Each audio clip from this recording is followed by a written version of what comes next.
Hi, to find large files on your Samsung Galaxy S25, just open Settings on the phone. From here, find Device Care tab. And after that, you need to tap on Storage, just like this. Then you need to scroll down, and here on the bottom of the display, you would see large files. So here, you would see files bigger than 25 MB and the amount of your large files. As you can see, I got 0, but if you got something, you can delete those files if you want to free up some storage space.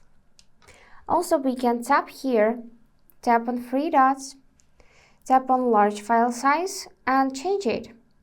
We can switch to 100 or 500 or set custom size and switch to gigabytes just by tapping it like this.